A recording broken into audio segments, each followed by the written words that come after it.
안녕하십니까. 양산형 직장인이 뭘 잘할 수 있는지 좀 생각을 해봤는데, 제가 예전에 그 경제 블로그 같은 거 엄청 많이 써가지고 1등 하고 그랬었던 적이 있었거든요. 네, 그래서 이번에는 경제 얘기를 조금 해볼까 합니다.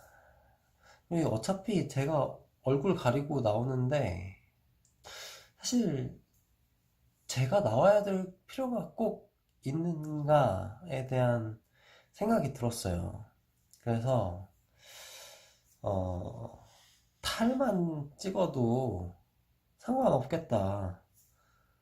어차피 뭐 저 자체를 보려고 뭐 이 방송을 보시는 분은 없을 거니까 탈을 놓고 찍으면서 이번 화에서 얘기하고 싶은 거는 지금 경제 위기 아직 시작도 안 했다. 네, 아주 큰 경제 위기가 올 거야. 이제 그런 얘기를 하고 싶은 거예요. 요즘 뉴스에서 이제 경제가 위기라는 뉴스를 엄청 쏟아내고 있어요.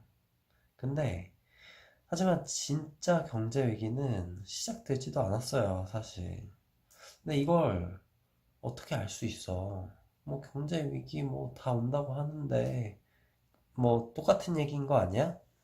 뭐 이렇게 말씀하실 수도 있죠, 사실. 근데, 이거를 조금 다르게 얘기를 하고 싶은 건데, 저는, 뭐, 역사적으로 봤을 때, 이제 그, 연준이라고 하죠. 미국의 그, 연방준비위원회? 그러니까, 우리로 따지면 이제, 한국은행 같은 페드라고 하는데, 금리를 조절하는 곳이에요. 그 기준금리를 결정하는 곳인데, 연준의 금리 상한선이 점점 낮아져 오고 있어요.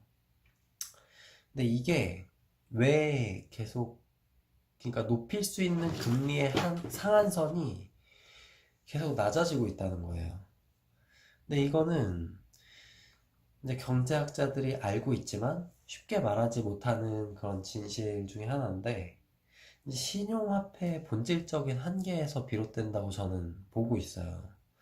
그러니까 우리가 얘기하는 돈, 이제 화폐라는 거는 한국은행 같은 데서 진짜로 직접 찍어내는 본원 통화랑 그것에서 파생되는 신용화폐로 구분되어 있어요. 은행에서 돈을 빌리는 거는 신용화폐를 발행하는 행위에 해당한다고 보시면 돼요. 그러니까 금리를 낮추면 돈을 더 많이 빌리기 때문에 신용화폐의 발행량이 늘어나고, 금리를 높이면, 그 금리를 낮추면 돈을 더 많이 빌리겠죠. 그래서 발행량이 늘어난다는 얘기고, 금리를 높이면 돈을 사람들이 못 빌리겠죠. 그러니까 신용화폐 발행량이 줄어들어가지고, 이게 이제 금리 조절을 한다. 그러니까 통화정책이라고 얘기를 하는데, 통화정책에 의한 확장과 긴축이라고 얘기를 합니다. 근데 이 화폐량이라는 거는 본질적으로 인류가 창출하는 이 부가가치에 맞춰서 계속 늘어나야 돼요. 이제 요즘 막 트럼프가 금본위제 한다고 하잖아요. 사실 불가능해요. 왜냐면 금은 공급량이 제한되어 있고, 인간이 창출하는 부가가치는 계속 늘어나기 때문에 필연적으로 근본이제를 하게 되면 화폐 가치가 올라가는 현상이 생기게 됩니다. 뭐 이런 얘기를 디플레이션이라고 하는데, 디플레이션은 우리한테 인식되기로 경제가 침체된다는 말하고 다를 바가 없어요. 왜냐면 사람들이 다 돈을 갖고만 있으려고 하니까, 아무도 소비를 안 하려고 하니까 돈이 돌질 않아요. 그렇기 때문에 경제가 침체되고 수요가 줄어들고, 그 수요가 줄어들기 때문에 공급을 하는 기업들이 망하고, 그래서 경제가 안 좋아진다. 이 디플레이션은 그래서 경제에 좋은 영향을 가지고 오는 것은 아니다. 이제 이렇게 보고 있는데, 그래서 이제 경제학적으로는 화폐가 이렇게 사람들이 돈을 쓰게 하려면은 돈을 들고만 있으면 손해라는 인식을 줘야 돼요. 그래서 적정 인플레이션율이 필요하다고 얘기를 하고, 대부분의 중앙은행들은 이것을 연 1.5%에서 2%가량으로 제어하는 게 목표가 됩니다. 근데 이게 사실 아무도 지금 현재 적정 인플레 상태에 있는지 그걸 알 수가 없어요. 왜냐면 어떤 끈하고 비슷하거든. 이제 뭐 내가 손을 탁 들어 올려 금리를 탁 올렸을 때 바로 사람들이 돈을 안 빌리거나, 금리를 내렸을 때 사람들이 바로 돈을 빌리거나 그런 게 아니에요. 사람들한테 이제 그 금리를 올리고 내리고 하는데 영향을 받게 하는 데는 시간이 걸립니다. 그렇기 때문에 이게 뭐 이제 제어 계측학적으로는 제이커브 같은 효과라고 하는데, 이게 언제가 적정한 율을 유지하는 그 포인트인지 알 수가 없어요. 그 약간만 그 뭐지? 뭐라고 해야 되죠? 스윗스팟에서 벗어나도 진폭이 굉장히 커지기 때문에 우리가 이거를 정확히 알 수가 없습니다. 화폐 증가 속도가 이제 신용 창출 속도에 비례하는데, 이러한 신용 창출 속도가 각종 그림자 금융을 통해서 이루어지는 경우도 많기 때문에 정확한 통계 집계가 불가능해요. 근데 확실한 건 지금 이런 신용 창출량이 어떻게 보면 과다하게 많다는 거예요. 왜냐면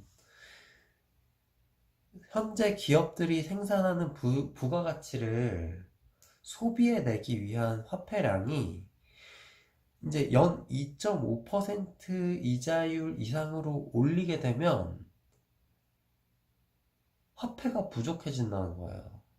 그러니까 사람들이 돈을 빌리지 않으려고 하고 소비가 이루어지지 않는다는 겁니다. 그러니까 지속적인 신용 창출을 통한 화폐 공급이 이루어지지 않게 된다면 사람들은 더 이상 소비를 늘릴 수 없고, 수요가 부족하니까 공급이 지속되면 재고가 쌓이고 기업들의 수익성은 악화되고 인건비는 줄이려고 하고, 그러니까 이제 사람들이 또 소비를 못하게 되고 불황이 온다는 거죠. 그렇기 때문에 지금 금리를 더 올릴 수 없다라고 얘기를 한다는 거는 이제 불황의 초입에 다다른 것 같다는 얘기예요. 네. 불황의 초입에 다다른 상태이기 때문에 앞으로 더 큰 불황이 올 겁니다. 그건 확실해요. 예를 들어서 우리가 그 서프라임 사태가 발발했을 때 처음 서프라임이 인지가 됐을 때 바로 뭐 리먼이 망하거나 그런 게 아니에요. 우리가 2007년 중반쯤 서프라임 사태가 처음 터졌단 말이에요. 그때는 심지어 다시 올라갔어요, 주가도. 전체적으로 경제가 바로 금융위기를 인식하지 못했습니다. 근데 2008년에 와서야, 거의 1년 넘게 지나서야 2008년 9월에 리먼 사태가 터지면서 우리는 그 서프라임 사태라는 게 금융위기를 유발하고 있었구나 라는 걸 알게 됩니다. 그래서 그때 돼서야 그 연방준비위원회는 금리를 내리기 시작해요. 그 전까지는 서프라임 사태가 터졌는데도 금리를 심지어 올리고 있었어요. 아무튼 지금은 불황의 초입의 상태이기 때문에 이제 앞으로 우리는 불황을 대비할 시간이 많아요. 이런 금리 구조에 대한 이해를 충분히 하고 돈의 가치를 이해하면 우린 경제를 잘 이해할 수 있습니다. 금리가 경제의 본질적인 면을 말해주기 때문입니다. 다음 이야기는 이러한 불황의 전개 양상이 어떻게 될 건지 그걸 좀 얘기하는 시간을 가져보도록 하겠습니다. 감사합니다.